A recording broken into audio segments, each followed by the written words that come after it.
Olá pessoal, estamos começando mais um ANW Podcast na TV Amazônia, canal 7.1 em Santarém, e também estamos no YouTube.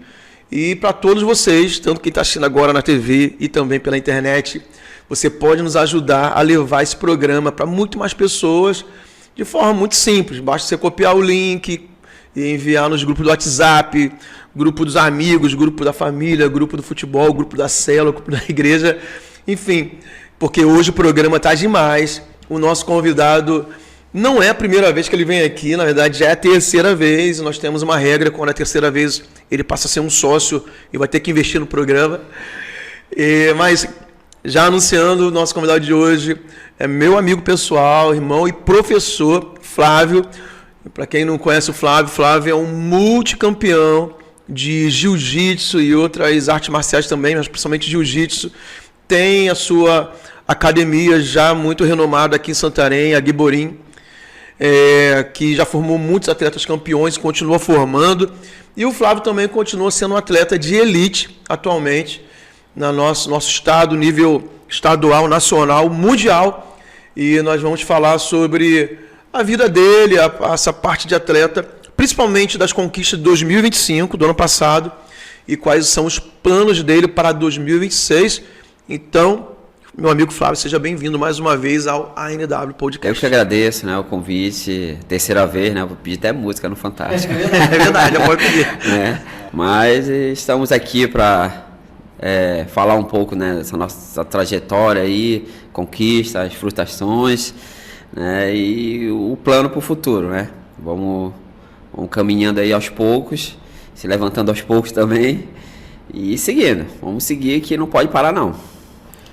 Flávio, como você já vê aqui nos outros programas, então quem quiser saber mais da história de vida do Flávio, a gente falou nos primeiros programas, basta você fazer uma busca no YouTube e você vai achar os programas anteriores. Quero começar logo falando sobre o ano que passou, 2025. Eu como te acompanho de perto, né, porque a gente está junto lá na mesma academia e também eu tive algumas aulas no ano passado. A gente conversou muito. Você falou que entrou 2025 sendo no teu plano o último ano de competição, embora a família dele não acredite, fala que ele vai continuar competindo.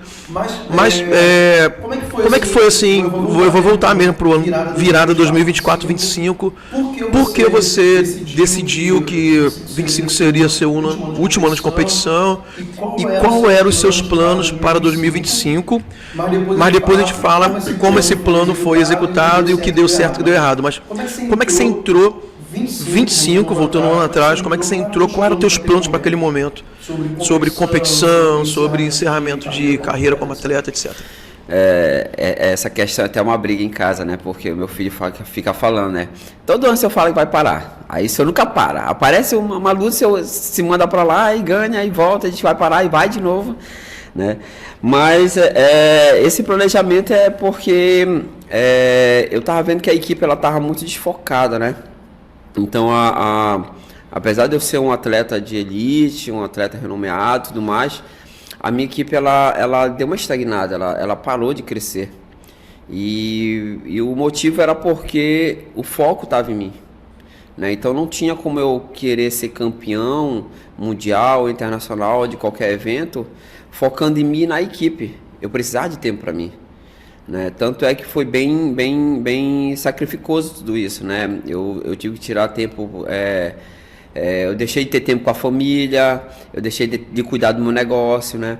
Então, isso estava requerendo um tempo, né? Então, eu não tinha como associar as duas coisas, ser professor ou empresário dono de academia, né? E atleta.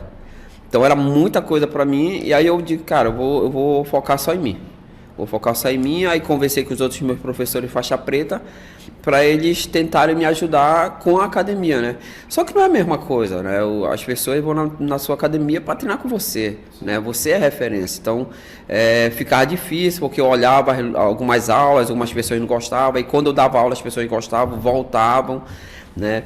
Então, eu comecei a tentar controlar isso, mas ao mesmo tempo eu perdi o controle, eu não conseguia. E aí, o que eu disse? Cara, esse ano de 2025 eu vou lutar e acabou. Vou cuidar da equipe, né? E no meio do ano eu consegui conciliar isso. Eu consegui cuidar um pouco mais da academia, mas por quê? Porque eu acabei me lesionando, né? Tive uma lesão muito séria, que ela me afastou das competições. E aí eu disse, cara, então o meu escape vai ser cuidar da academia. Cuidar dos meus atletas, cuidar do meu filho, que é atleta, né? Cuidar das pessoas que estão ao meu redor e que querem ser cuidadas. Quando começou 25, quais eram os campeonatos, quais eram os teus alvos de campeonato e títulos que você queria ainda obter para fazer esse encerramento lá no topo? Eu não tinha os títulos mundiais das 3 confederações, né? Que era a Confederação Esportiva, a Confederação Profissional e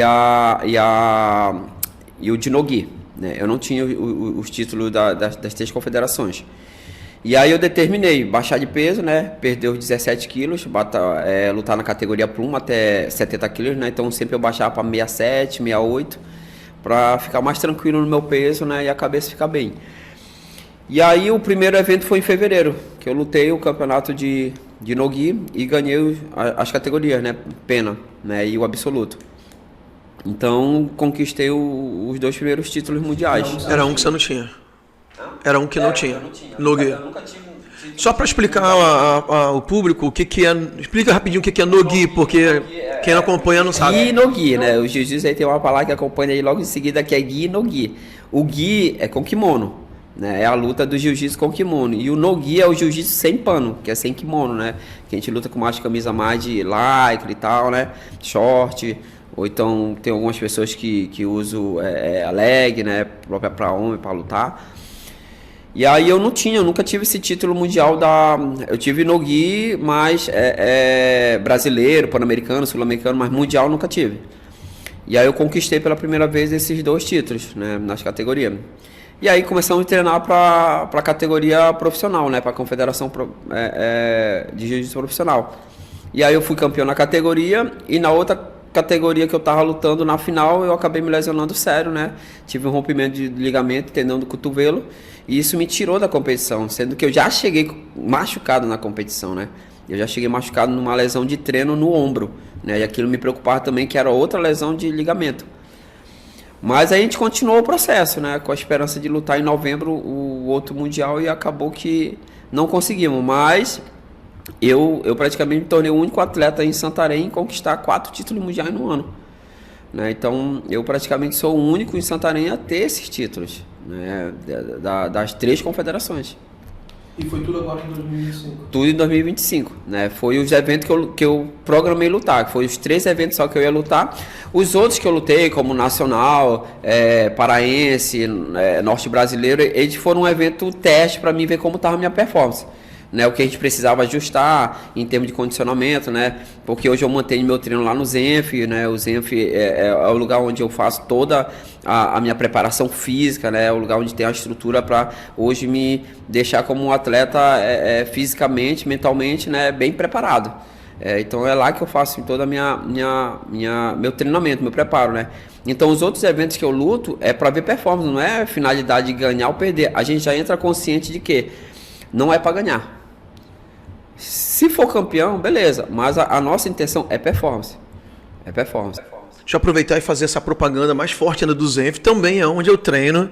Então, para você ver uma coisa, lá no Zenf tem atletas de alta performance como o Flávio e outros atletas de outras modalidades lá, com treinos específicos, né, Flávio? Que preparam realmente para o desempenho dentro do esporte. E tem para pessoas como eu que só querem saúde e bem-estar. E ainda tem outro tipo de classe de pessoas que chegam lá lesionadas, problema postural, reabilitação. Então, é um centro, é um núcleo, né, de saúde e de performance física para atletas de alto nível, para pessoas comuns que querem prevenir, manter saúde, e pessoas que estão fazendo reabilitação de alguma lesão ou qualquer outra situação semelhante. Então a gente recomenda, né? O Flávio está lá, né? Inclusive, por enquanto, assim, não sei até quando, né? O Guiborim funciona dentro das instalações, junto ali a Isso, Zenf, né? ele é anexo ao fundo do Zenf, né? Então, você pode estar os dois ali no mesmo na mesma hora, no mesmo tempo. Mesma hora. Então o Zenf ele tem uma equipe muito bem estruturada, né, preparada justamente para atender esse tipo de necessidade, né? Eu reconheço que eu tinha muitas limitações mesmo. Quando eu comecei a fazer um treinamento voltado para minha luta, mudou muito, foi muito assim. Os meus próprios alunos, meus parceiros de treino reclamavam de mim. Você consegue perceber essa evolução? Eu percebe assim, e é uma coisa muito automática mesmo, assim, porque tinha eventos que eu lutava que eu não fazia certas coisas com medo. Por quê? Porque eu já tive uma lesão lá atrás, hoje eu não tenho esse medo. Hoje eu consigo ter uma mobilidade quadril, né, uma força, trocar força, medir gás, entendeu? E acabar o treino super bem. Né? Antigamente não, era cansativo mesmo, a gente acabava morto ali e tinha que ter 1, 2, 3 rolas para descansar, voltar de novo. Hoje não, é seguido, né? Então a equipe deles ela é muito boa, muito bem preparada, né? Para as pessoas que chegam com limitações de joelho, dor na costa, lombar, ombro, né? Então eles têm um trabalho muito legal ali no Zenf. Agora, indo mais mesmo para teu desempenho como atleta, cara, eu acho que eu já te perguntei, acho que isso da outra vez você veio, mas eu acho que é algo tão importante. A gente falou aqui da parte física, né? Essa preparação bem específica que você começou a ter de um tempo para cá, mas também tem a parte mental e psicológica. Você teve alguns percalços de lesão nesse período, como você já falou. Mesmo assim, você continuou focado até dezembro, que você tinha uma competição para ir. Depois você fala sobre isso. Mas estou falando assim, como que você lidou mentalmente com os problemas que houve, com as dificuldades? Porque eu acho que são lições que o atleta tem, que qualquer outra pessoa que não é atleta leva para outras áreas da vida. Porque tem gente que desiste muito fácil diante de situações. Então, até que parte é o preparo físico e talvez quantos % você acha que é a condição mental e psicológica da pessoa ter aquela mentalidade de campeão, de vencedor e tal? Muita gente busca, né, os psicólogos, né? Faz um trabalho com psicólogo e tudo mais. Nada contra, eu até admiro. Eu me sustento muito na palavra, né? Se você for olhar a Bíblia, ela, em momento algum, os grandes soldados, guerreiros, quando Deus mandava eles ir para a guerra, Deus não falava para eles com medo, né? Ele já lançava uma palavra ali que eles iam ser vitoriosos, que eles iam derrotar aquele povo, que eles iam derrotar aqueles exércitos e tudo mais. Então eu me sustento muito nisso, né? Então uma das bases que eu uso muito para minha vida, que foi da chave, né, de girada nisso, o Josué, né? Primeiro capítulo, né? Então ele adverte, né, várias vezes, seja forte e corajoso, né, para ser corajoso, né? Então esse capítulo assim de temer, medo, eu não tenho muito, porque quando eu comecei a treinar jiu-jitsu, eu assisti a 2 caras que eram ousados nisso, que era o Marcelinho Garcia e o André Galvão. Então eles tinham o jiu-jitsu pra frente, sabe? Eles eram abusados, sabe? E eu olhava assim, esses caras fazem coisa assim, sabe? Não tem medo de errar, não tem medo de... E eu pegava aquilo e eu sempre... O da Atos? O dom da Atos, exatamente, entendeu? Então, exatamente. Então assim, eu pegava isso e eu me concentrava. Então, quando eu esmorecia assim, eu via que eu tinha um compromisso comigo, que ninguém ia fazer nada por mim, que se eu amolecesse ali, era uma briga minha, não era uma briga dos outros, entendeu? Então eu trabalhava muito isso, né? Eu procurava não transparecer para os meninos. Às vezes os meninos, até na hora do treino, o senhor tá machucado? Não tô machucado, não. Pode rolar normal. Não, mas não tô. Ah, qual é o joelho? Não tô, não tem joelho aqui, manda que tu tem que mandar daí, pronto, que eu vou te pegar. Entendeu? Então, assim, eu trabalhava muito a minha mente dessa forma. Eu não gostava de pensar negativamente. Eu sabia que eu tinha lesão, né? Eu sabia que eu tinha lesão, eu sabia que eu tava machucado e que o negócio era sério, mas eu insistia. Eu insistia. Doía, eu me concentrava e trabalhava muito minha mente. Eu disse, cara, a dor, ela é muito, pra mim, é muito psicológica. Ela é muito psicológica. Então, a minha mente, eu me ocupava de duas maneiras, né? Eu sempre não deixei a parte negativa entrar e eu gastava tempo com minha família, com meus filhos. Eu gostava de brincar com meus filhos, que eu olhava e dizia assim, isso aqui é tudo por eles. Isso aqui é tudo por eles, então eu aguento. Então, se eu quisesse realmente ver, não só eu ser campeão, mas principalmente o futuro dos meus filhos, eu tinha que aguentar. Eu não podia esmorecer de jeito nenhum, né, naquilo. Então a minha mente ela ficava o tempo todo batendo naquilo. Eu vou conseguir. Aí eu chegava no treino, aí não dava para carregar o peso que eu queria, bora baixar. Mas eu fazia. Doía um pouquinho, mas eu fazia. Mas eu nunca fui de sentir uma dor e parar. Eu sou de sentir dor e seguir. Né? Então eu fazia muito isso, né? Trabalhar dessa forma, as minhas frustrações, né? E quando eu fui campeão, né? Eu acho que disso tudo a parte que mais me frustrou e atingiu minha mente foi a parte que quando eu fui campeão, quando eu conquistei os títulos, parece que o sonho não fazia sentido. Entendeu? Era uma coisa que eu almejava demais ser campeão mundial e quando eu conquistei isso, assim, eu fiquei decepcionado. Por quê? Porque assim, tipo, eu criei uma expectativa de que se eu fosse campeão mundial, a minha academia ia lotar, eu ia ser mais conhecido e tudo mais. Isso não aconteceu. Isso acabou me frustrando. Entendeu? E aí eu fui me atentar, parar para pensar, eu disse, por que isso? Comecei a me questionar em algumas coisas e tal. E eu fui ver que tinha algumas coisas, questões pessoais na minha vida que acabou me levando para o episódio do Pedro, né? Que eu sou casado há 21 anos praticamente e é o tempo que eu estou na igreja e muita gente se pergunta assim, por que Pedro afundou?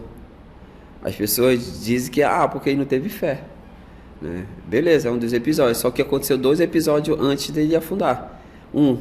Que eles viram Jesus, nós estávamos no barco, né? E viram Jesus andando. A Bíblia fala que eles viram Jesus andando sobre as águas. E há outro episódio é que Pedro, ele teve a petulância de perguntar se fosse Jesus que fizesse ele ir até lá. Se eles viram que era Jesus, e ele ainda pergunta se é ele, mostrou o que para mim dentro da minha vida com Deus? Que eu andava com Jesus, mas não sabia quem era. Entendeu? E eu comecei a mastigar aquilo ali, sabe? Estruturar de uma forma assim, disse, gente, eu tô na igreja, eu tô nisso, mas boto minha fé, exercício, mas eu preciso saber quem é Deus mesmo, sabe? Às vezes eu tenho a petulância de perguntar, como o Pedro perguntou, pô, se for o Senhor mesmo, me faça aí. Entendeu? Mas as pessoas não olham a história que aconteceu antes, né? Antes ela afirma, eles viram Jesus andando sobre as águas. Aí Pedro vem e diz assim, se for o Senhor, me faz aí. Então assim, pô, ele andava com Jesus. O cara da pergunta é, se for, entendeu? Então assim, muita gente anda com Jesus, mas não sabe. Eu tenho um terceiro fato nessa história, né? Que ele começa a andar, mas depois ele vê as ondas, vê o mar agitado. E a fé dele, acho que no meio ele esmorece, aí ele começa a afundar, porque ele começou a ver as dificuldades ao redor. E aí isso me fez o quê? Me fez sair um pouco do meu personagem competidor de atleta. E eu comecei a me dedicar mais às coisas de Deus. Eu comecei a estar mais presente na igreja, comecei a servir mais, comecei a ver realmente qual é o meu chamado, que eu nunca me identifiquei com o meu chamado, né? Então eu comecei a ver que eu comecei a ser prestativo em certas coisas e que a ferramenta que eu sabia, o que eu tinha de melhor em fazer, Deus queria usar em outras coisas, né? Tanto é que hoje eu estou com 3 projetos, em menos de 6 meses eu estou com 3 projetos sociais. Eu estou com um projeto na igreja lá do Jutaí, eu estou com um projeto no Mararu e estou com um projeto no Jaderlândia. E todos eles lotados de crianças. Né? Mas, assim, a gente fazendo jiu-jitsu dentro do Evangelho. Dentro do Evangelho. Então, eu vi que ali que o que eu almejava muito não fazia mais sentido, né? Que o que fazia sentido realmente era eu estar na obra de Deus, era servindo ali, realmente sabendo, eu precisava saber quem era Deus. Né? Eu usava aquilo ali, mas no fundo, quando Deus me levou para isso, eu disse assim, cara, eu tô falhando aqui. E esse ano de 2025 tem também um fato que, eu não lembro bem a data, mas não sei se foi 24 ou 25, nasceu o teu filho, né? O mais novo, né? 14 de... Foi no ano passado. Não, 24? 24, né? Mas ele era bem novinho. Que você... foi meio que no final do ano que ele nasceu, não foi? Isso, Aí, tua fase de preparação para 2025, ainda tinha um filho pequeno em casa. A família demandando muito a tua presença, tudo, né? Entendeu? Então, assim, foi muita coisa, né? E eu realmente, esse ano, aí eu peguei, o que eu fiz? Eu disse, cara, eu vou gastar logo esse ano de 2025 e fazer o que tem que ser feito, e o que não der, paciência, vamos seguir.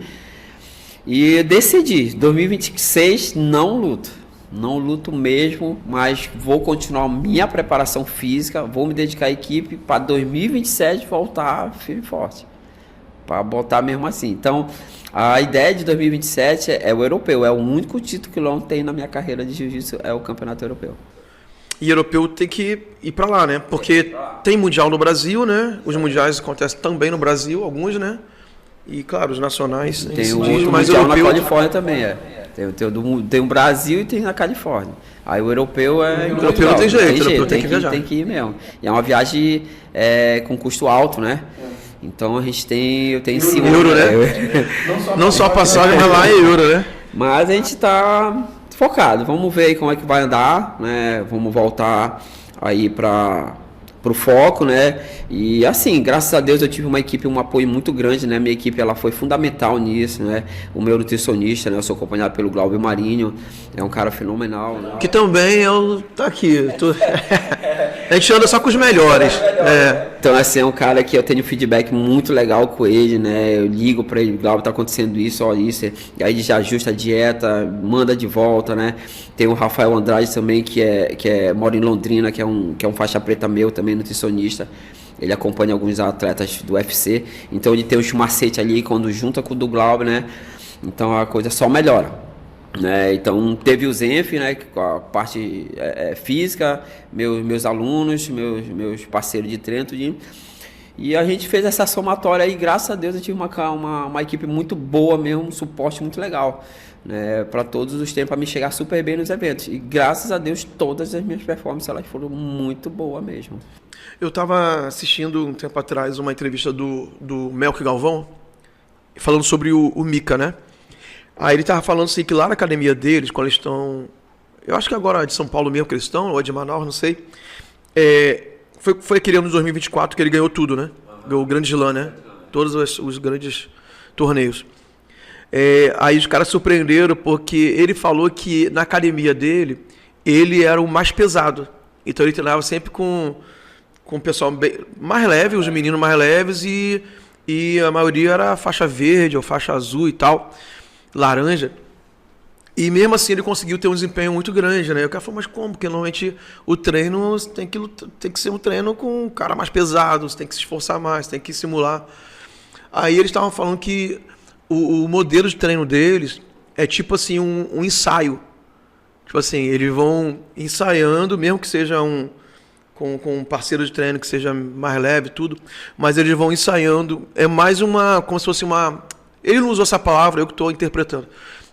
Como se fosse uma coreografia, né? Porque ele vai ali ensaiando as possíveis ataques e defesas, né? E vai repetindo, até que se torna tão... Como é que é a tua preparação com a tua equipe? Por exemplo, você tem ideia mais ou menos do que você vai enfrentar num campeonato e já tem mais ou menos ideia, claro que não é garantido, de quem são os seus principais adversários, dos caras que vão estar lá. Mas você está se preparando aqui com o pessoal aqui da tua equipe. Como é que você se prepara para o campeonato nesse aspecto? A nossa preparação é praticamente baseada com a dele. Por quê? Esses meninos mais leves, até menos graduado que um faixa preta, são os piores. São os piores, né? Eu digo que tem muita gente que abre a boca e diz assim, eu vou sair da equipe porque não tem treino pra mim, é muito faixa branca. Os faixas brancas são os piores pra gente treinar. Porque eles fazem muita força, eles obrigam a gente a fazer força, e tu dá um golpe nele e ele sai de qualquer jeito. Aí tu tem que refazer de novo, né? Já os outros um pouquinho graduados, tipo o Luiz, meu filho quando era faixa azul eu não gostava de treinar com ele. Por quê? Porque além de ser magrinho, muito leve, era muito rápido, me cansava, né? Eu dava golpe nele, ele saía e eu tinha que fazer muita força com ele, diferente de eu treinar com faixa preta. Um faixa preta ele é muito cuidadoso, é técnico, entendeu? Então ele não se expõe muito. E aí às vezes tu quer treinar com um cara no lavoroso ali, o cara não quer, o cara tá muito, né? Então o teu preparo de luta, tu tem que ter essa coreografia, realmente é isso mesmo. Tu tem que saber o que tu vai fazer quando tu cai por baixo, cai por cima, cai dentro da guarda, quando tu tá na costa, quando tu tá montado. Tu tem que ter essa estratégia. Por quê? Porque a linha de raciocínio ela é muito curta. Então tu falhou, já era, né? Então a gente monta realmente essa coreografia. Então na academia o que a gente faz? Segunda-feira só é drill. A gente começa a fazer essa coreografia repete por 1 hora. Aí eu deixo 30 minutos para fazer luta. Aí terça-feira a gente faz mais luta. Aí quarta-feira faz drill de novo e meia hora só de rola. Aí quinta-feira também, aí sexta-feira só é luta. É 1 hora de meia de luta mesmo. E aí sim que o condicionamento tem que estar lá em cima, né? Então essa coreografia, esse desenho todinho, ele é analisado. A gente bota 2, 3 pessoas, analisa isso aqui. Onde é que eu tô errando? Aí, cara, olha, teu quadril tá errado, olha, tua mão tá errada, tua posição tá aqui, olha, essa posição que tu tá muito lento, tu precisa abrir um espaço um pouquinho. Então, tudo isso pra gente poder começar a fazer na hora da luta e aquilo se tornar automático. Então, nossa preparação, ela é feita dessa forma. Então, tipo, quando eu começo a primeira luta, o primeiro rola que a gente chama, né? Eu pego logo os pesadão. Por quê? Porque eu procuro chegar à minha exaustão. Eu faço a força que eu tenho que fazer ali, aí eu canso, eu tenho 2 minutos para recuperar, e depois desses 2 minutos eu não posso mais cansar. Eu tenho que estar na minha alta performance, né? Então, já levei batimento cardíaco, tudo que tinha que gastei força, tecido muscular, tudo. E aí eu descanso para voltar e aí já concentrar. Então, a luta do campeonato é essa. A tua final é a primeira luta. Por quê? Porque para te entrar no clima do campeonato, tu tem que ganhar a primeira luta. Tu ganhou a primeira luta, tu se torna um cara confiante, tu já começa a olhar os outros caras que estão lutando, ó, o cara tá errando bem aqui. E aí quando tu vai para a segunda luta, tu já vai confiante, já vai de corpo quente, entendeu? E aí não tem como, digamos assim, perdeu por besteira às vezes, né? Ou falhou mesmo, mas a primeira luta é a mais desgastante. Porque a primeira já te deixa de fora. Né? Deixa de fora, tu perder, entendeu? Então, a tua chance de ser campeão é tu ganhar a primeira. Entendeu? Então, às vezes tu chega na final, tu não faz nenhuma luta como tu fez na primeira.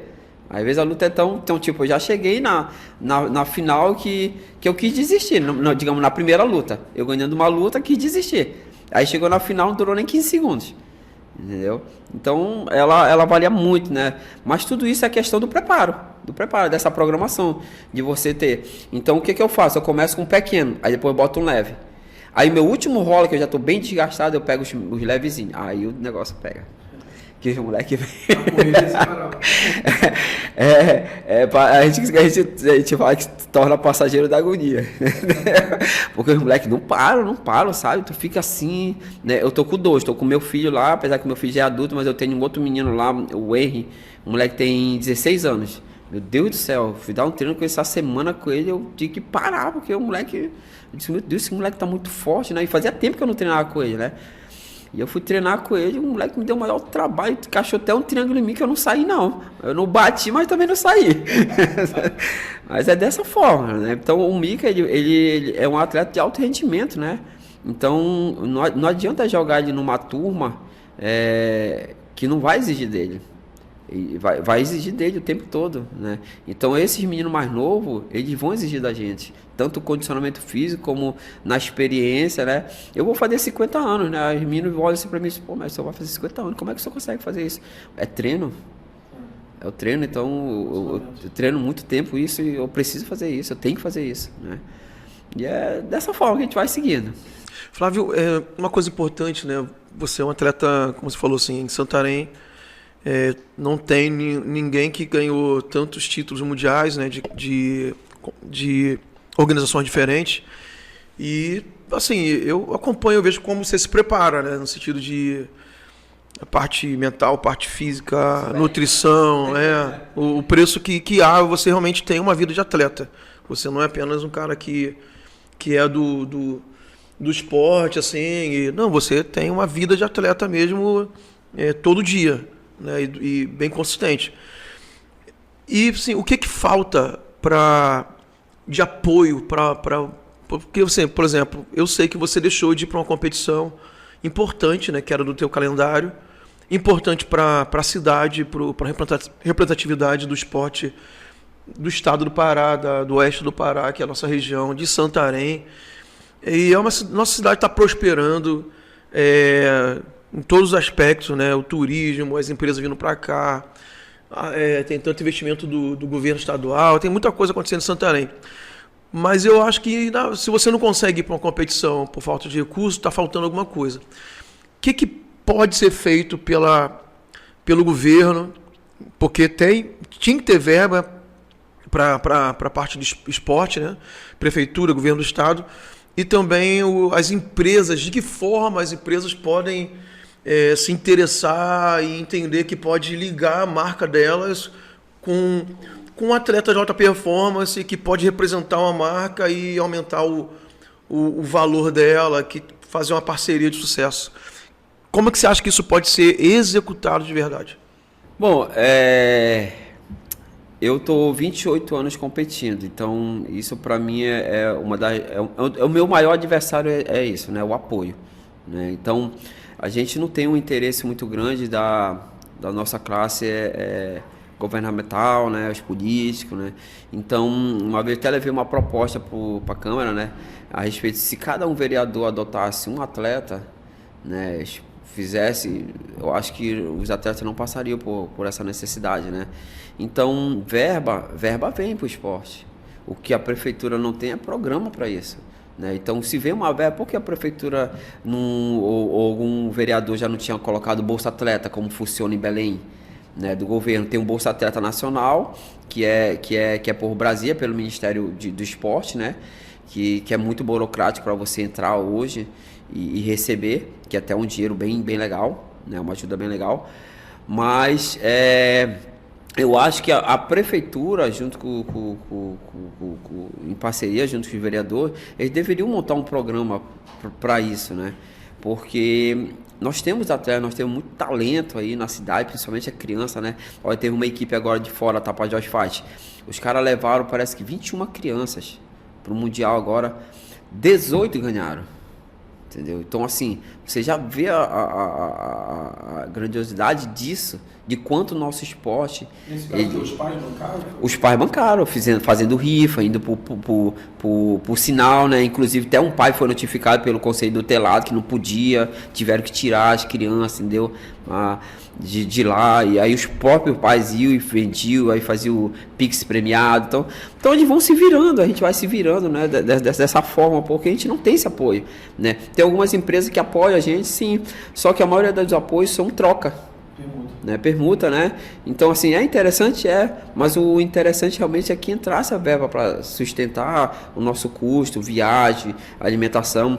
Então, tipo, eu não fui para São Paulo lutar o Mundial no final do ano porque era R$5.200 uma passagem. Eu não tinha condições, né? Eu tenho família, eu tenho 3 filhos, na verdade 4 filhos, né? Então assim, fica ruim para mim, como pai de família. E, na verdade, sim, o ideal é você também não ir sozinho, né? Você tem que ir com uma equipe mínima, né? Entendeu? Então, quando você vai muitas das vezes sozinho, como você falou, a gente fica perdido. Porque a gente treina com acompanhamento. E aí, quando você tira isso, é como se você estivesse zerado ali. O ideal, assim, o mínimo aceitável aqui, uma equipe de quantos? Olha, dependente, assim, normalmente, teve uma época aí que a gente fez isso, né? Então a gente levava, digamos assim, uma equipe de 10, 20, 30 atletas. Inscrevia todo mundo e um ajudava o outro. E aí a gente fazia uma coleta entre a gente para levar 2 pessoas para estar orientando. Tipo fisioterapeuta? Não, a gente nunca levou um fisioterapeuta, a gente levava coach mesmo, que era o cara que orientava do esporte mesmo. O cara que orientava ali, o cara que acompanhava o nosso treino, sabia o nosso jogo, sabia o que tem que ser feito. Que fica ali na beira ali, dando a voz de comando ali. Entendeu? Como tem o professor ali que fica ali perto da área de luta dizendo, faz isso, faz aquilo, entendeu? E de um tempo ficou pesado isso, ficou pesado, né? Então, eu acho que tem como se organizar nisso, né? A gente tem uma associação esportiva dentro de Santarém, que a gente faz muitos eventos dentro de Santarém, mas a gente não tem apoio. Não tem apoio. A gente não tem apoio. Você não vê no nosso banner Prefeitura de Santarém, Governo do Estado, não vê. Né? E, inclusive, até eu fiz o Paraense agora sem patrocínio. Nem de empresa tivemos. Você organizou o Campeonato Paraense? Em novembro aqui em Santarém, em dezembro, né, na realidade. E foi zerado de patrocínio, não tinha nada. A gente tirou da inscrição ali, pagou medalha, pagou premiação e só. Entendeu? Então, assim, é muito difícil porque há um desinteresse muito grande, muito grande. Infelizmente, os políticos correm pra gente na época de eleição. Na época de eleição, vão lá, conversam, prometem, mas depois somem. E deveria ser realmente, assim, não apenas a questão do marketing em si, da troca, da valorização da marca, porque apresenta um atleta campeão, como é o teu caso, e tem outros aqui em Santarém também, mas até assim, uma política pública, porque todo mundo sabe, isso é uma verdade, mas acaba sendo uma narrativa, um discurso só de campanha, assim, o esporte salva vidas, o esporte tira a criança da droga, da rua, mas como é que se torna realidade se não tem incentivo, por exemplo? Como é que você vai se dedicar a isso, de ter resultados sociais, né, que o governo deveria ter essa preocupação, se você está preocupado em sobreviver e pelo menos cuidar dos seus filhos, né? Como é que você vai cuidar do filho dos outros se você não consegue, ou consegue, mas com muito esforço, mas se você não vai conseguir se dedicar além de ter uma turma, a maioria desses meninos não tem como pagar, né? E acaba assim, cara, sendo um negócio que entristece, porque a gente sabe que o esporte melhora a saúde pública, vai ser menos gente surtada psicologicamente, menos envolvimento com droga, com bebida, menos violência na cidade, cidadãos mais preparados, assim, mais educados, mais respeitadores das leis, né? Enfim. Mas eu já cheguei até a levar para a prefeitura a ideia, digamos assim, já que não pode ser, o dinheiro não tem como ser usado do esporte, porque eles alegam que não tem como, porque é pouco dinheiro, né? Diz assim, por que não se faz uma parceria da prefeitura com as empresas? Digamos, a empresa adota um atleta, onde ela pode investir até, digamos, 7%, 8%, sei lá, 10% do seu imposto pro atleta, entendeu? Ela fecha, digamos, ali com o atleta aquele 1 ano. Né? Então, ela adotou aquele atleta por 1 ano. Então, assim, não é um dinheiro que vai faltar no caixa da prefeitura. Não é. Não, se eles fizerem a conta dos benefícios, né? Por exemplo, talvez vai diminuir o custo de saúde se tiver mais crianças envolvidas com o esporte, mais adolescentes envolvidos com o esporte. Vai diminuir o custo de segurança pública se tiver mais jovens envolvidos no esporte do que passando a noite causando acidente de trânsito, porque está embriagado, está drogado, está envolvido com violência. Exatamente. Enfim. É falta de interesse mesmo. Que eles deveriam fazer, na minha opinião. E é isso. Mas assim, essas coisas, eu creio que hoje na nossa região, muitos atletas já estão acostumados, né, e desacreditados disso, né? Tanto é que eles vão buscar o que eles querem. Eles vão pra rua, faz bingo, faz rifa, pede do amigo aqui, faz chopão, vão vender na orla. E eles não deixam de desistir. O que é interessante nisso é que a maioria não deixa de desistir dos seus sonhos. Né? E isso é muito legal, porque aquilo que eu falei lá no início, né? Muitas das vezes ninguém vai fazer por você. Você vai ter que correr atrás. Né? Você vai ter que correr atrás. Tem o lado bom disso, assim, da valorização, mas, assim, não é a vida toda que a pessoa vai ver. Porque se eu pudesse gastar mais tempo só treinando do que eu estar correndo atrás de patrocínio, gastando tempo no sinal, vendendo água, chopão, sei lá o quê, eu poderia estar na academia tentando melhorar minha performance para ser campeão, né? Tentando me melhorar cada vez mais. Se tivesse parâmetro, assim, a partir desse nível aqui, você começa a ter um incentivo, porque aquela primeira fase era a pessoa buscar qualificação, treinar, se esforçar, mas alcançou isso, aí já começa a ter, e talvez ir aumentando, né?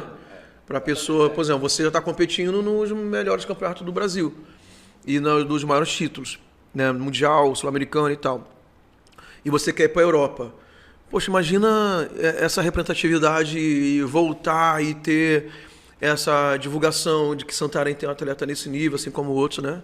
Inclusive, eu até vou entrar agora na inscrição do Bolsa Atleta do Ministério do Esporte, né? Eu tenho uma moça que trabalha com o projeto para mim, aí ela disse assim, Flávio, tu tem 4 títulos mundiais do ano passado, isso pesa, entendeu? Então tu tem uma grande possibilidade de ganhar, né? Então assim, eu graças a Deus eu consegui me manter, né? Mas devido o nosso corre, nosso esforço, né, de realmente estar ali o tempo todo se mantendo, né, graças a Deus eu nunca fui um atleta de ter uma queda, né, eu sempre me mantive lá e sempre subindo, né, então as poucas quedas que eu tive não foi perdendo o campeonato, foi me lesionando, né, que para mim não é queda, né, mas acaba te tirando de alguma coisa que poderia ter somado mais para tua carreira. Então eu consegui me manter, né, e levei até um projeto de voltar o Bolsa Atleta para a prefeitura com 3 categorias, né, a amadora, a semiprofissional e a profissional, né, escolhi, digamos, 21 atletas para amadora, 21 para semiprofissional e para profissional 21. Então tinha condições de fazer isso, né, mais uma vez, é falta de interesse mesmo do nosso poder para fazer isso. Mas vamos crer que já vai melhorar. A gente tem que saber escolher cada vez melhor, né, mas enfim. Pessoal, nós vamos finalizar aqui o primeiro bloco com o Flávio. Se você chegou só agora na TV Amazônia, esse programa vai estar completo no YouTube. E então, mais uma vez, compartilhe com as pessoas. São assuntos muito pertinentes, muito relevantes, sobre mentalidade, sobre preparo, sobre vencer desafios. Então, independente da tua área de atuação profissional, da fase da sua vida que você está, você vai aprender muito com esse programa. Nós vamos para um pequeno intervalo comercial, vamos valorizar os nossos parceiros, patrocinadores. E daqui a pouco voltamos com o nosso convidado de hoje, que acabou de chegar. Tô brincando. A gente vai deixar ele participar, né? O Adilson chegou para o segundo bloco e daqui a pouco nós voltamos, não mais 2, agora os 3. Tá bom, até daqui a pouquinho.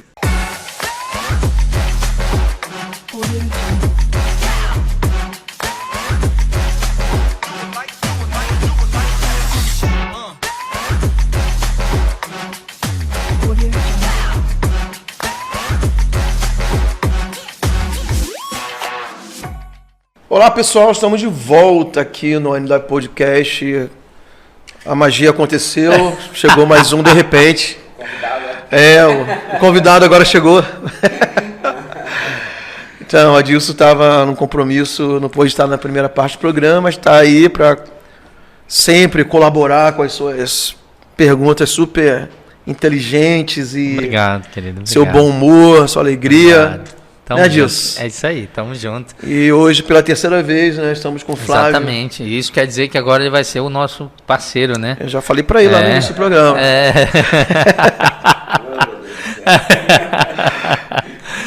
No primeiro bloco, então, a gente falou sobre os projetos do ano 2025 do Flávio, né, que a gente atualizou desde a última vez que ele esteve aqui, um ano atrás mais ou menos.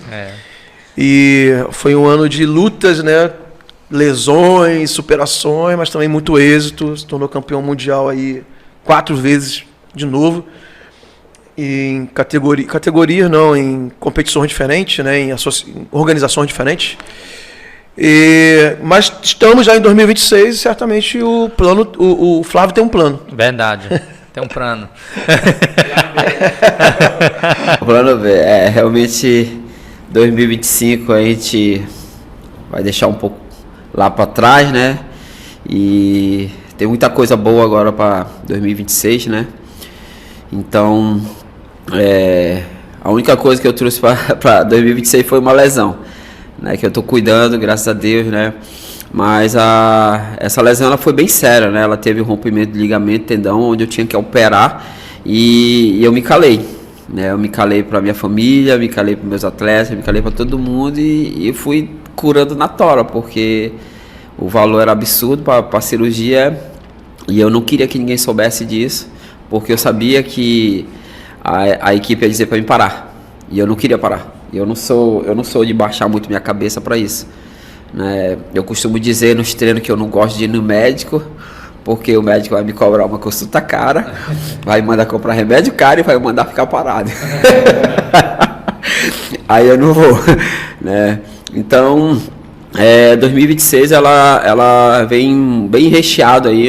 Primeiro que a gente abrindo um negócio novo aí, a gente vai trabalhar com estamparia no kimono, né? Aquele kimono todo bonitão que o pessoal vê nas competições, com estampa, né? Sem ser aquele pano já costurado, né? Então em fevereiro a gente já começa, né? As máquinas já chegaram aí. Eu vou até tirar da caixa esses dias, fazer os treinamentos dela e a gente vai começar a fazer esse trabalho dentro da nossa região, né, que é um trabalho que só tem em Belém, Manaus e em São Paulo. Então a gente vai começar com isso e o foco da equipe, treinar a equipe. A gente está com uma expectativa muito grande esse ano na equipe, em realmente eu me dedicar para a equipe. Não vou lutar esse ano, 2026 não vou lutar, não tem a mínima hipótese de eu pisar no tatame e lutar, a não ser mesmo que o Cosca, o de meu filho, a gente chega se lá, a bolsa né? for grande, tá? Né? A bolsa for grande, a gente vai lá ganhar o dinheirinho aí, né? Não custa nada, né? Não dói no nosso bolso. E fazer esse planejamento aí, vamos deixar as coisas acontecer, fluir aí, tá tudo na mão de Deus. Vamos esperar aí que realmente vem. E como é que tá a tua equipe hoje, Flávio? Assim, quais são as pretensões ou quais são as pessoas que tu tem um foco assim para treinar, para colocar em destaque, para realmente fazer o nome da Guiborim crescer ainda mais, né? Porque a Guiborim já tem uma ascensão aí, mas assim, para crescer ainda mais. Bom, hoje a Guiborim, dentro da Guiborim mesmo, na matriz, a gente está com uma turma muito boa de gente que se interessou em competir, né? Que na realidade viu eu competir no ano passado e viram e fizeram algumas competições e entenderam que a competição não é um bicho de sete cabeças, né? Que é o seu treino, é o que você faz no seu dia a dia, né? Só com uma diferença, você tem que estar concentrado no que você vai fazer no dia do campeonato. Na academia você ainda tem o privilégio de se expor, de errar para corrigir. No campeonato não. Então, hoje dentro da Guiborim eu creio que a gente deve ter em média de uns 10 a 15 atletas querendo competir esse ano, né? Fora os projetos que a gente tem social. Então, a gente está com uma metodologia bem mais avançada hoje, tanto para iniciante como competidor. Então, a gente está fazendo esses 2 treinos, né? Hoje na Guiborim a gente tem 2 tatames, que a gente bota os iniciantes e bota os competidores para um lado. Então, o treino já começa a ser diferenciado aí, né? Então, a gente está com uma expectativa bem grande mesmo, e um volume bem alto de pessoas querendo hoje competir. E a gente tem que cuidar deles. Legal. Eu recentemente, eu estava até comentando com o pastor Luciano, eu estava ouvindo na verdade foram 2 episódios de um podcast, um podcast bem famoso aí, tem tão famoso quanto... Mais famoso que o nosso? Não, tão famoso quase quanto o ANW Podcast, né, que é os sócios, né, e aí o Bruno Perini é um dos apresentadores, e aí eles estavam falando como meter o shape em 2026, aí tava falando, aí ele foi falar da experiência dele, que ele tava num platô de, tipo assim, ele fazia o cardio, só que assim, parece que foi uma virada de chave para ele começar a fazer jiu-jitsu, e começar a treinar o jiu-jitsu. E ele assim, ele disse que começou indo 1 hora, depois começou a aumentar no dia, uma manhã dele 2 horas, e quando ele viu, ele já tava assim, todo dia querendo ir e tudo mais. Qual é esse bichinho então aí? Porque ele disse que isso fez ele melhorar o rendimento dele, tanto no cardio, quanto na musculação, quanto... O que você pode dizer para quem está em casa? Olha, bora pro jiu-jitsu que tem um bichinho diferenciado, igual o bichinho da corrida. É porque o jiu-jitsu, ele é uma ferramenta, né, que a gente tira da zona de conforto, né? Então, muitas das vezes, a gente se encontra muito nela. se encontra muito nela. Então, o jiu-jitsu ele acaba fazendo a pessoa ser alguém determinado, que sabe onde quer chegar, que não aceita certas coisas para a vida, né? Às vezes as coisas estão acontecendo, o cara não, vai levando, vai empurrando com a barriga, e ele sabe que ele precisa tomar uma decisão, mas não toma, né? E o jiu-jitsu ele acaba sendo na mão de muitas pessoas uma terapia, né? Uma terapia que faz com que ele acorde para a vida, porque eu falo que não é só uma arte marcial, não é só um golpe legal, né? Não se trata disso, né? Não se trata disso, né? Ontem mesmo uma mãe chegou comigo querendo matricular uma jovenzinha, e aí a menina disse que não queria Muay Thai, não queria Muay Thai. Mas por quê? Porque ela fez uma pesquisa e ela viu que o jiu-jitsu ia mudar, né? Então ela estava numa crise de quê? Ela estava numa crise depressiva e ansiedade.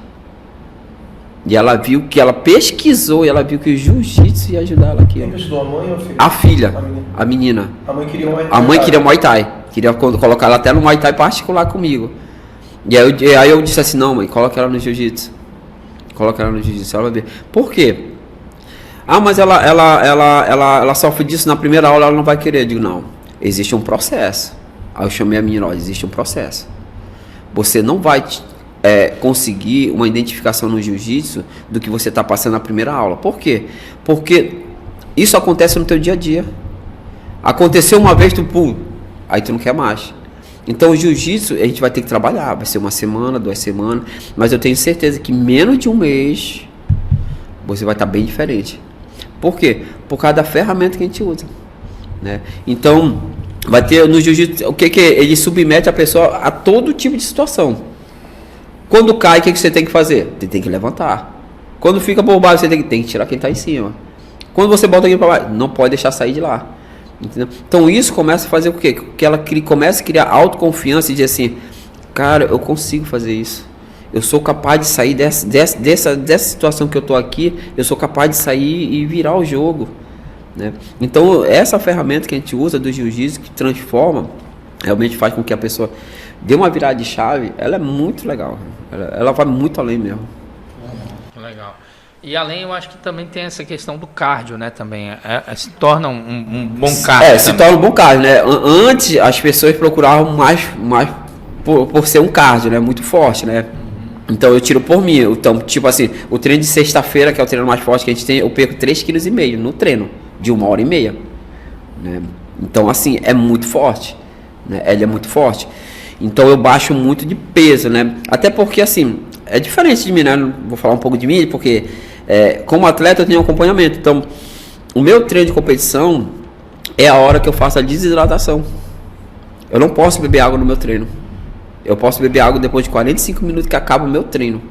Então eu acabo desidratando e acabo perdendo essa quantidade de peso, né? Mas normalmente o que a pessoa faz? Ela treina, bebe água, treina, vai molhar a garganta, entendeu? Eu já não faço isso. Então, por isso que eu tenho um resultado muito, muito grande. Então, antigamente, muita coisa mudou. Então, algumas pessoas entravam na academia de jiu-jitsu por quê? Porque queria ser lutador. Depois, porque queriam qualidade de vida. Outros já, não, quero um cardio, né? Então, tem várias situações que o jiu-jitsu vai se encaixando.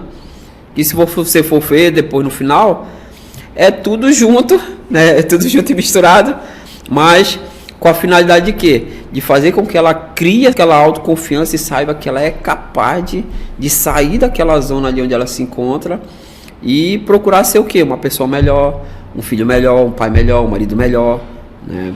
Um patrão melhor, né? Porque ele vai começar a entender que certas coisas da situação da vida dele ali é muito simples. É muito simples, é uma questão dele dizer assim, eu consigo, né? E não se retrair, se fazer. Legal.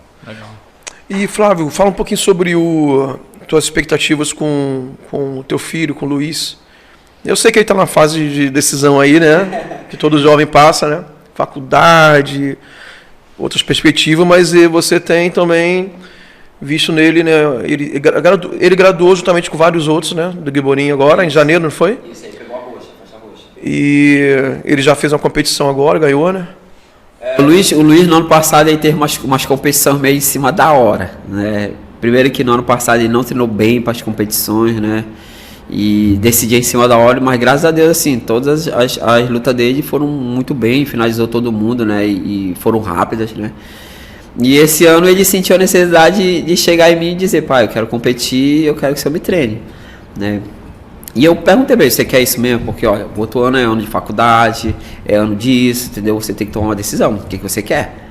Porque eu vejo da seguinte forma, tem como eu ser campeão trabalhando o dia todo, treinando 3 vezes, 2 vezes na academia? Tem.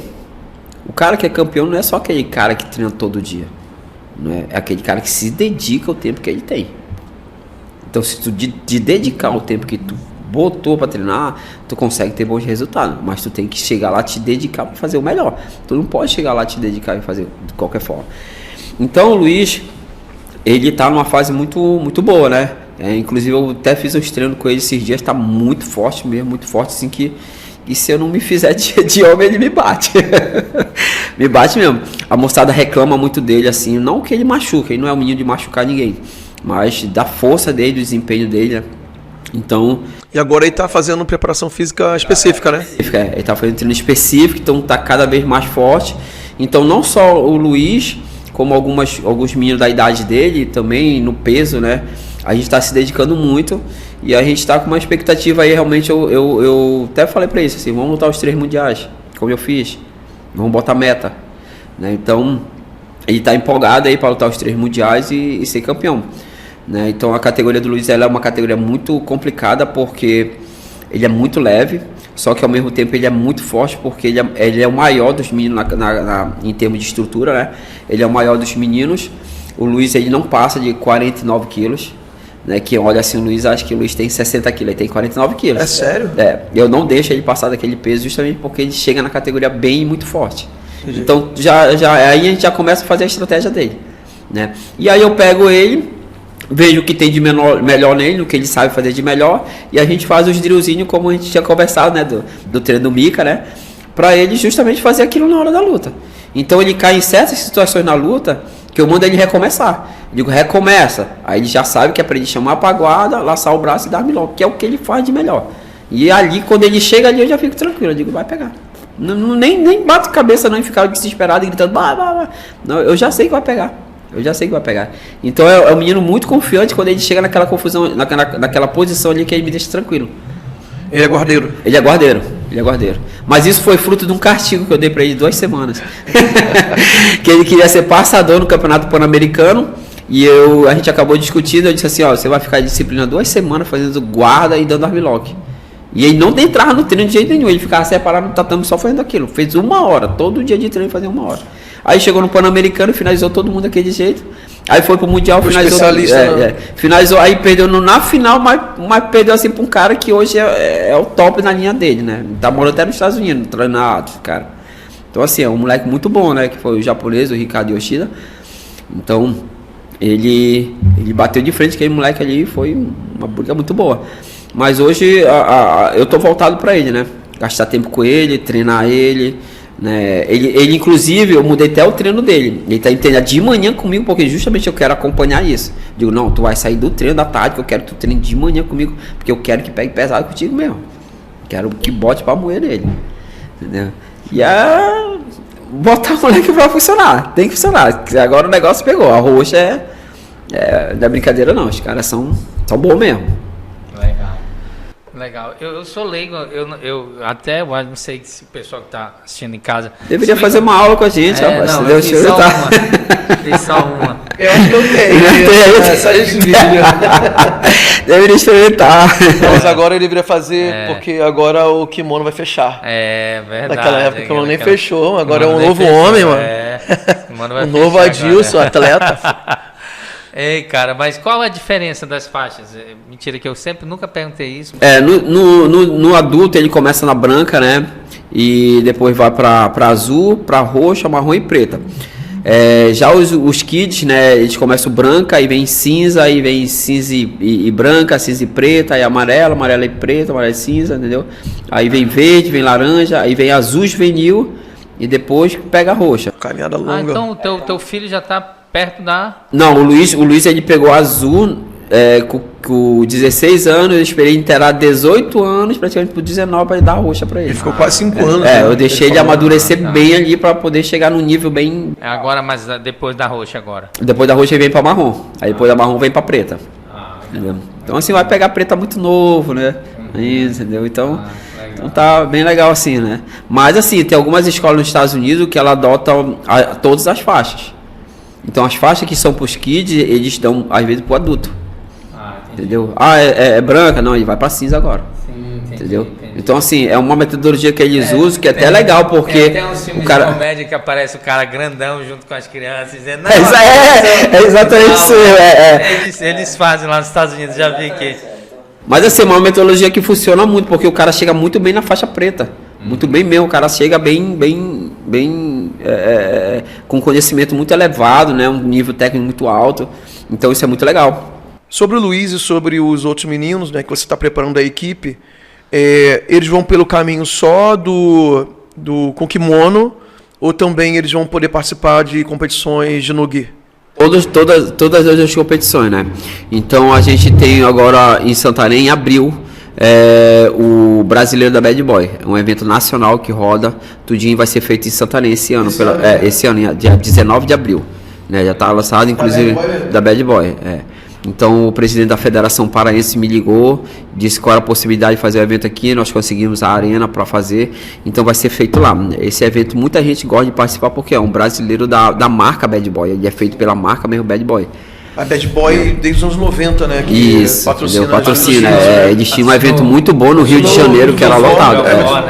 Muito bom. E aí, a gente está com essa meta agora pro pano, né?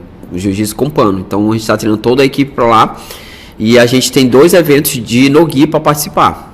Que aí os treinos vão sair um pouco do pano para o no-gi, né? Inclusive a gente já está até fazendo, né? Porque eu fiz uma reprogramação nas aulas na Guiborim, porque a Guiborim só dava aula 3 vezes na semana, que era segunda, quarta e sexta. Hoje é de segunda a sábado. Então, segunda, quarta e sexta a gente treina pano, terça e quinta sem pano. E aí sábado a gente junta todo mundo, todos os projetos todinhos, onde eu pego todo mundo, vou trabalhando, corrigindo, tá falhando aqui, tem que ajustar aqui, entendeu? Para poder dar essa atenção para a equipe crescer junto. Então, e sem falar que os treinos são bons, porque a gente pega gente que a gente não tá acostumado a treinar. Aí acaba tirando o quê? Da zona de conforto, né?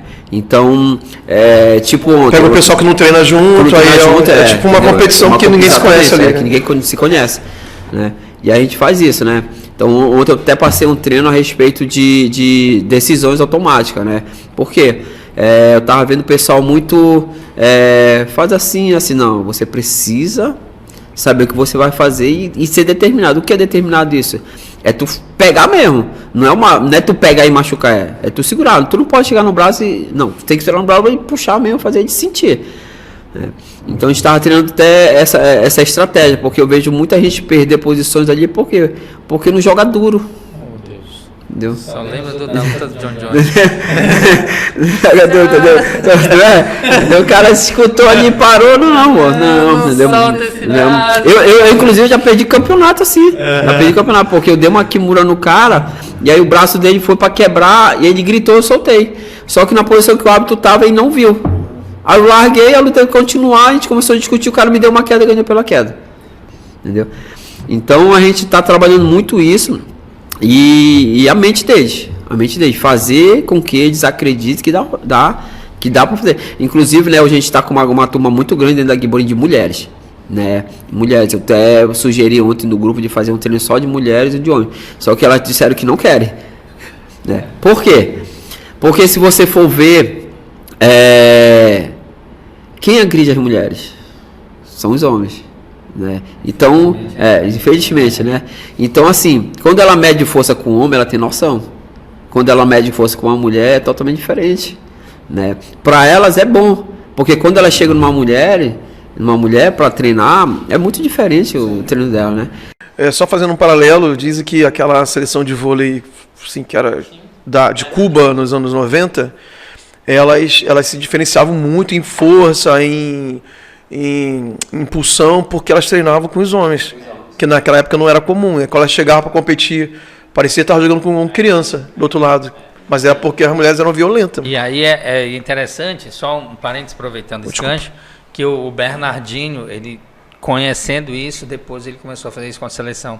Eu sempre dou aula eu sempre dou sempre dou aula quando eu dou aula no cursinho, eu sempre falo, galera, eu sempre vou treinar vocês com a rede alta. Aí todo mundo que já acha isso, aí eu explico, ó, seleção brasileira, depois que apanhou pra caramba de Cuba, aí o Bernardinho pegou, descobriu essa parada. Pensei que você falou não, dou aula de vôlei. Ainda não.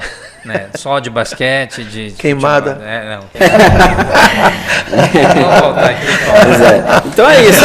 Hoje o Luiz aí tá mais focado, né? Ele tá com um programa de treino, programa de lazer, programa de descanso, programa de sono. Então ele está sendo acompanhado bem de perto mesmo por mim. Eu tenho exigido um pouco mais dele, cobrado. Como eu falei para ele, você quer competir? Eu vou cobrar.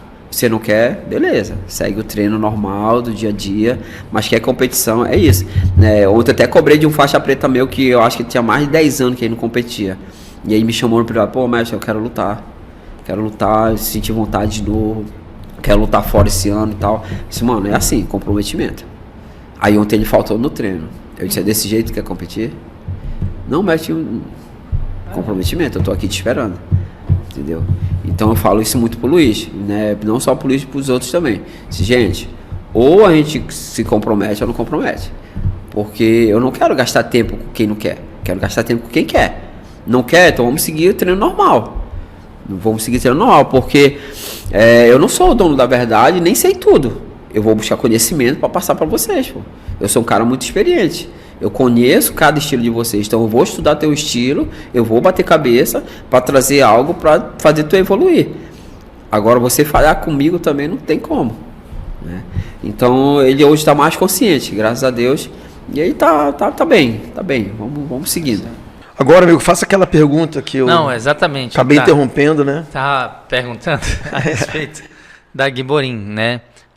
Nós sabemos hoje ela funciona lá, anexo ao Núcleo Zenf, né, ali na Boas Leal, né, mas para quem quer começar, como é que funciona, como os contatos nós podemos até colocar depois, pedir para o editor colocar também, mas hoje, quero começar, quero fazer parte disso, quero aproveitar esses benefícios do jiu-jitsu, o que é necessário fazer? Bom, hoje a Guiborim, a gente tem muito procura, né, através da nossa rede social, do belo trabalho que a gente faz também, né, das divulgações aí dos resultados de competição, os atletas que se destacam, né, na nossa região.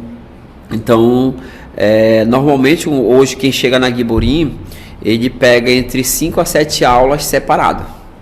Esse atleta, a gente tem uma metodologia que a gente separa esse atleta para ele fazer drill, para quando a gente trazer ele para a turma, ele já está bem apto aos treinos, né? Então ela funciona dessa maneira, né? Então a gente marca, às vezes, uma aula experimental, aí o rapaz, às vezes, a pessoa está com dúvida, a gente já deixa uma semana, ó, dá uma semana de aula grátis, né, para te resolver, até porque tudo é caro, né? Então ele tem que comprar kimono, né?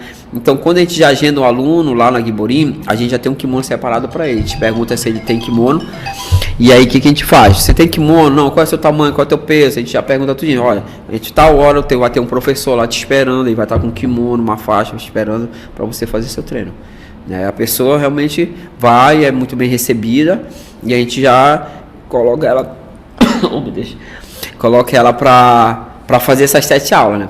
Aí depois dessas 7 aulas, na outra semana ela já entra para a turma, né? Mas assim, pela metodologia que a gente usa, normalmente na primeira aula já se matricula, entendeu? Já se matricula, já encomenda seu kimono e a gente continua seguindo o treino, né?